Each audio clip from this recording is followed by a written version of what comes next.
Hello, this is Crane, and this is an introductory video to defending two factory pushes in the Protoss versus Terran matchup in Starcraft Brood War. Two factory pushes tend to be quite difficult for newer Protoss players to defend because it's a really strong timing push. Two factories are builds that get two factories, obviously, before the command center at the natural. There's two main flavors of two factory builds. One is a 5-tank siege push that comes out rather late, and the other is a 3-tank push that rallies vultures with mines behind it. The 3-tank push is more common, I would say, but the reaction to any type of two factory push is pretty similar from the Protoss.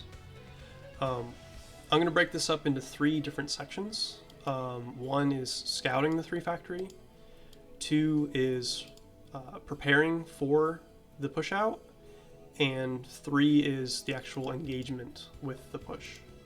So scouting can be done in 3 different ways. The first way is with your scouting probe itself. If you see that there are 3 SCVs in gas when the first factory is building, then it's most likely a 2-factory push, but it could also be a factory starport build. In all these cases, anytime you scout something that could be a 2-factory, it could also be a starport build as well. So first way, like I said, is if there's 3 mining gas when the first factory is building, that's one tell that it's likely to be a 2-factory. The second tell is if you see a bunker at the natural, but no command center building. Typically, you'll see a bunker at the natural for either a Rax FE or a factory FE. But Terrans can put up a bunker to try to trick you into thinking that it's one of those builds, when in reality they're preparing for a timing push. So what you can do is with your first Dragoon, if you see this bunker, just push forward and look for a command center. If there's no command center, then you should prepare for a 2-factory push. The third way that you can tell if a Terran is doing 2-factory is if there's no bunker, then typically the Terran's going to defend in their main, and you'll have your Dragoons sitting right outside of their choke. When your third Dragoon reaches this choke, if the Terran doesn't push out in 10 to 15 seconds after that third Dragoon arrives, then it's likely a 2-factory push. So those are the 3 ways that you can see a 2-factory push coming. In case that you scout it early enough that you can do an adjustment to your build, I highly recommend it. The reference that I'm going from in this replay is a 28 Nexus opener, which is very, very standard in PvT. Basically, you pump Dragoons off of one gateway until you're at 28 supply, and then you drop your Nexus down on 28. The normal follow-up is to go for a 29 robotics facility, 30 Dragoon, 33 pylon, 33 gate, and then an observatory when your robotics finishes. If you see the 2-factory coming, as an optional response, you can do a more aggressive version of your build as well. So that's still a 28 Nexus, 29 robotics facility, but then there's a hard probe cut. So instead of doing a 30 Dragoon, you do it on 29, and then on 31, you add 2 gateways, and then a pylon. It'll come here in just a second. And then still on 31, we're going to add our 5th Dragoon, or we're going to start our 5th Dragoon. And then when the robo finishes, we're going to add our observatory. So this basically allows you to get 1 more Dragoon instead of 2 probes, and it lets our gates get up slightly faster. So it's totally optional to do this against a 2-factory. You can defend it without doing this reaction, but it helps. The other preparation that you can do for the 2 factory is to put up a pylon about in this position to soak up damage from the Terran when the engagement comes to your natural. So we covered how to scout for a 2 factory and how to prepare for the 2 factory. And now we have to talk about engaging with the push. So there's kind of 2 phases to it. One is the push out itself while he pushes across the map to your natural, and then there's the engagement within the natural itself. So when he's pushing out here, it's difficult to take pot shots against this. So if I tried to just take a shot right now, I would eat 4 marine shots and 2 tank shots. That's a lot of damage. The most important thing in this phase, when you're backing up versus this army, is to take as little damage as possible. If you're not comfortable taking pot shots against this army, then just don't. It's more important to keep your health on your Dragoons than to deal damage to the Terran. If you're comfortable with your micro, though, the idea is when the Terran has a wide arc, you don't want to engage, but Brood War naturally makes armies become vertical when moving vertically. Whatever direction you move, it creates a line, basically. So when it does this, you want to make an arc with your Dragoons and take a pot shot. So if I had a perfect arc right here with my 3 or 4 Dragoons, then I could take 4 shots and probably kill this Marine, and I would only take 2 Marine shots and 1 tank shot. That's a good trade. That's perfectly fine to do. I don't have phenomenal micros, so I don't do it the entire time, but good Protoss players would be taking shots all the way, since this is a nice vertical line for us to take advantage of. Right here, I know that it's going to bunch up on this corner, so I decide I'm going to take some shots right here. But right when the tanks come up, I back off. This was actually a mistake to take these 3 shots right here. It's just a little too much damage, more than I should take. But again, while this is all bunched up, I could take a shot here or there. But I was busy at home, which is fine. Again, taking as little damage as possible is the focus. So now we're at the actual engagement. Before we get into it, there's a couple things I want to point out. One, it's important to know how many Dragoon shots it takes to kill each component of this army. It comes up a lot in knowing exactly how many Dragoons you need to 1-shot something or to 2-shot something. So tanks take 8 Dragoon shots to kill, Vultures take 6, SCVs take 6, Marines take 4, and Mines take 2 shots. So as you're engaging, that's important to know because, for example, right now I have 6 Dragoons. I can 1-shot a Vulture. If I had 5, then I can't 1-shot a Vulture, and it's really difficult it's much more powerful to have 6 Dragoons engaging and 1-shotting a Vulture than to just have 5 and have to 2-shot a Vulture. That difference is a big break point in the engagement. The same is with a tank. I mean, if I have 8 Dragoons, I can 1-shot a tank, and that's really powerful. Or if I have 4, I can 2-shot a tank, and that's pretty good as well. So it's important to know those break points and understand when you can 1-shot or 2-shot something and not. The next thing to think about is what the Terran is trying to do. The most important thing the Terran's trying to do is to keep his army together and tight so that when I engage with my army, his whole army is doing damage all at once. That's one thing that he's trying to do. The second thing he's trying to do is to keep his tanks alive. The tanks are the backbone of the push. They do the most damage, and they have the longest range. So if all these tanks die, his push is over. He can't continue. So protecting these is important to the Terran. The third thing they're trying to do is to get Vultures forward and drop mines. If a mine connects with a significant portion of your army, you're probably going to lose the fight.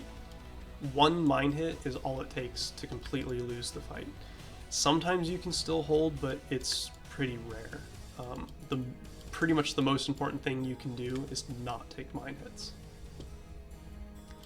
So obviously the Terran wants to try to get good mine hits on you.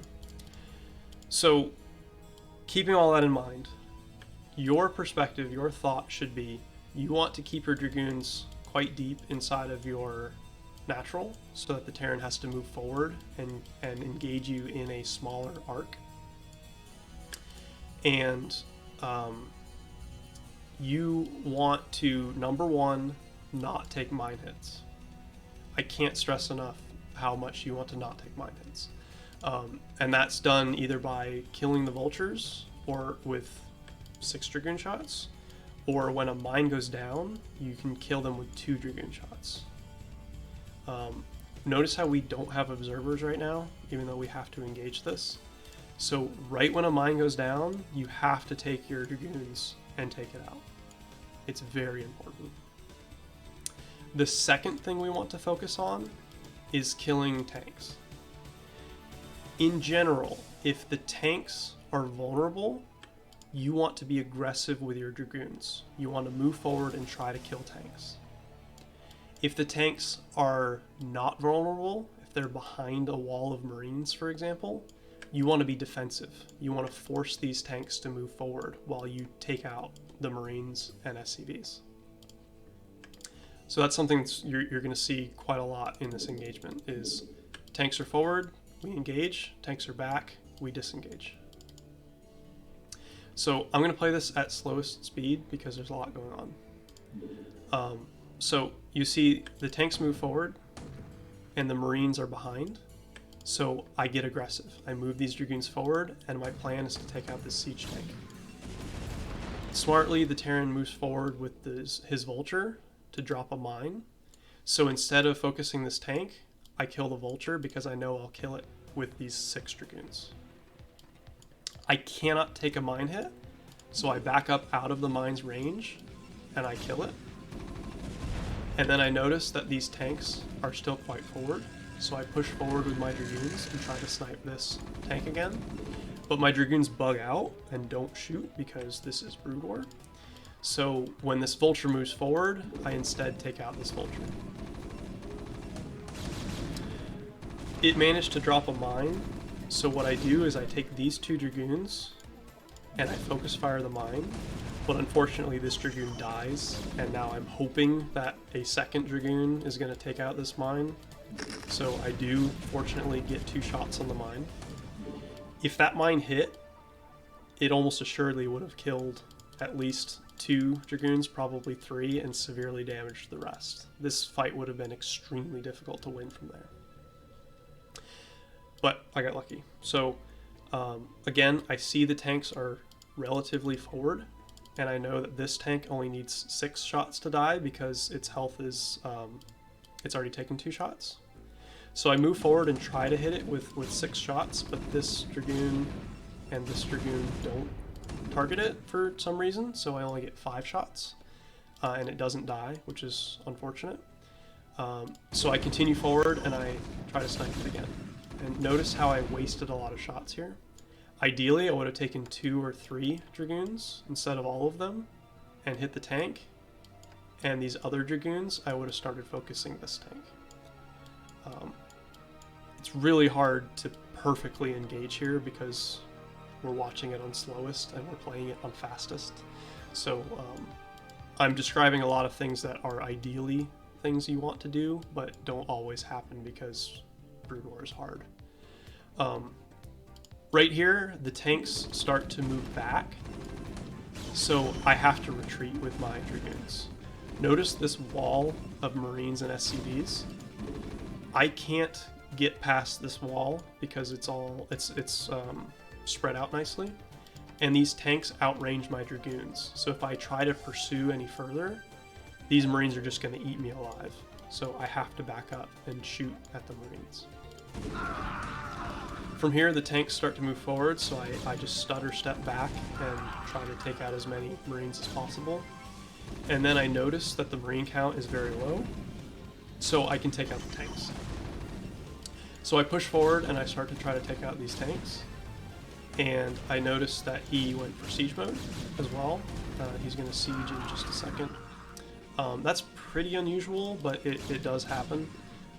Right when I hear the siege mode start, I pull these probes because I don't want this tank shot to kill a big clump of probes. And then I focus down the tanks with my dragoons.